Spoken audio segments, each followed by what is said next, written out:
Welcome everyone to the first content section of the class. This is part one on the leadership equation. This is where we look at all the different variables and the elements that make up leadership. One of the early formulations of leadership was a very simple diagram where we saw lazy and dull at two of the apexes and energetic and bright at the others. This is a very old, very simple diagram from many years ago, and it proved to be useful for a short period of time. But as time moved on, we began to see the emergence of different theories, and one of the theories that we saw emerge was a trait theory from Giseli. He stated that there were 6 traits for effective leadership. There's a need for an achievement, intelligence. A leader must be intelligent. They must be decisive. They must be able to make decisions. They must have self-confidence. They must be willing and able to take the initiative and move forward. And they must have supervisory ability.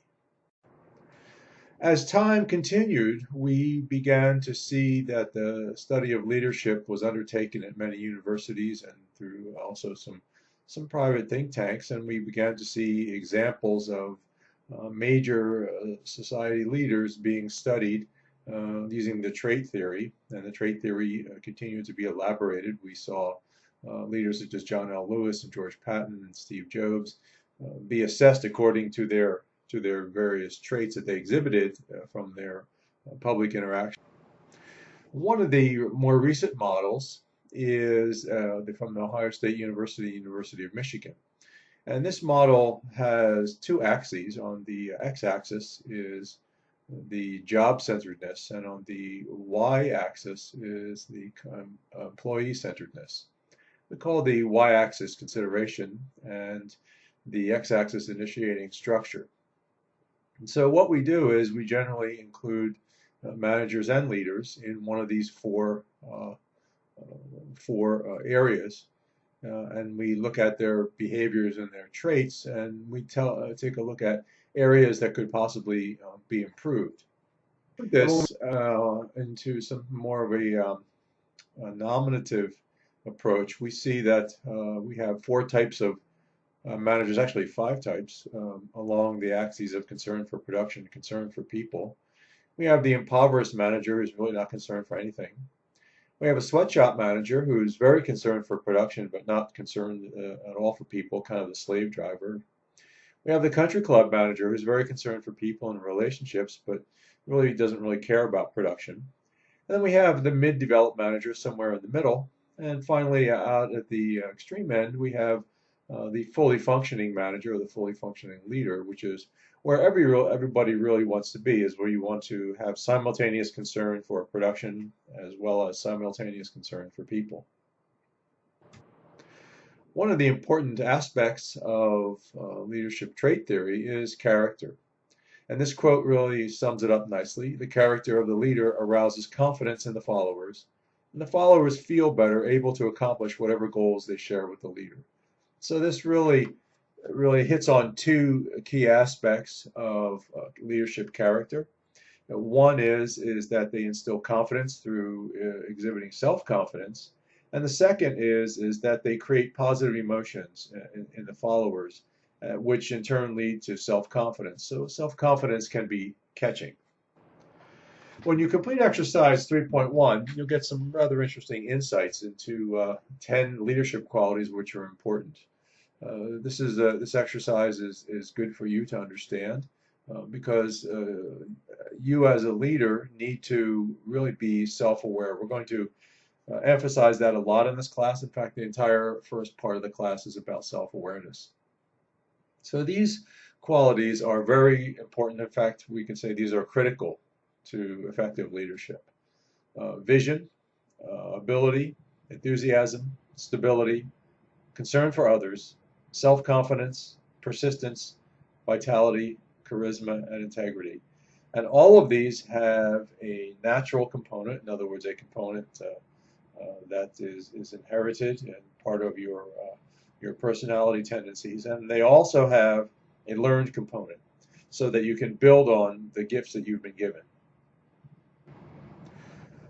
One of the important things is to understand leader actions. And when leaders have certain characteristics or certain traits, they will take certain actions. Leaders will challenge the process. Is the process effective? Can we improve things? They will inspire a shared vision, the vision that people can buy into of a desired outcome. They enable others to act. They get problems and obstacles out of the way. And they also model the way. They serve as models for values and specific behaviors. And they encourage the heart. They are emotionally intelligent and they relate well to the emotional realities of their followers.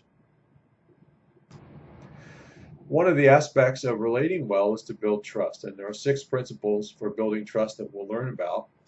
The first is to deal openly with everyone. Don't have any side deals or backroom deals. The second is to consider all points of view. Make sure that everyone feels like they're being heard.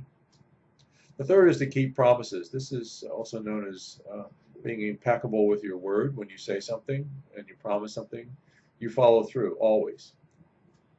Number 4 is to give responsibility. Treat people as adults and give people the responsibility and the authority to complete actions.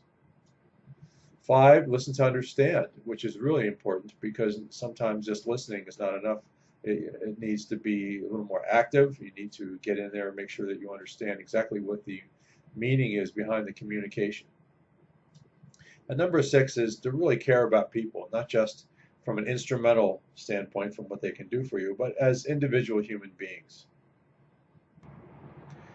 One of the ways in which we can care for people is to understand what they're about and what they're good at, and really where their intelligence lies. And we can understand this by reviewing the multiple intelligence theory. And there are 7 different kinds of intellectual abilities that we'll talk about and you can read about in your text. The first kind is verbal linguistic. And this is characteristic of people who have highly developed auditory skills. They enjoy reading and writing. These people like telling stories, and they learn best by seeing. So they tend to be a little more visual learners. Another form of intelligence is musical rhythmic. These folks enjoy music, and they appreciate pitch and rhythm. They enjoy listening to music while studying, and they learn best through music. And we see a photo here of Beethoven, who is obviously highly musically intelligent. Another form of intelligence is logical mathematical intelligence. These folks explore patterns, ask questions. They like to work with numbers, and they learn best by classifying information. They like to create taxonomies and typologies. Another form is visual spatial intelligence, and this is another area where we find visual learners. These folks like to use maps, charts, and diagrams. They tend to think in pictures, sort of the big picture person. They like to design and create, and they learn best by visualizing and observing. Another form of intelligence is bodily and kinesthetic intelligence. So these are folks who are gifted athletes in many cases. They have good balance and coordination. They're good with their hands. This is also true of craftsmen. They enjoy acting things out, and they learn best by hands-on activities, doing. And the final 2 forms are related to the person themselves. Intrapersonal intelligence is about intelligence based on the ability to look within. These folks are creative and independent. They like to reflect on ideas, take some quiet time, focus inward through meditation, and they learn best when they're moving at their own pace. Interpersonal intelligence is characteristic of folks who really enjoy interacting with other people. These are the extroverts. They understand people, and they learn best by sharing and participating with others. So once we understand that people are very different in their different forms of intelligence, we can also look at the types of leadership styles that might be appropriate for handling different types of people. And so the idea is to understand, first of all, your own gifts, where you're gifted, and then to understand what type of styles are available to you and how those might be appropriate in different situations. We look at 3 different styles here. We look at directive, which is leader-centered, participative, which in shared decision-making is the primary aspect, and finally free reign, which is follower-centered. The first style is directive leadership, and this is centered on the leader themselves. They present the decision to followers. Nobody but the leader has a say, and then the leader strives to convince followers that their decision is right. This is generally appropriate in situations where you have folks who have very little education. The task is very simple. It's very straightforward. The decisions are not complex and they don't involve a lot of resources. The second type of leadership style is participator. This is characterized by shared decision making. The leader selects principles and methods but allows suggestions from followers.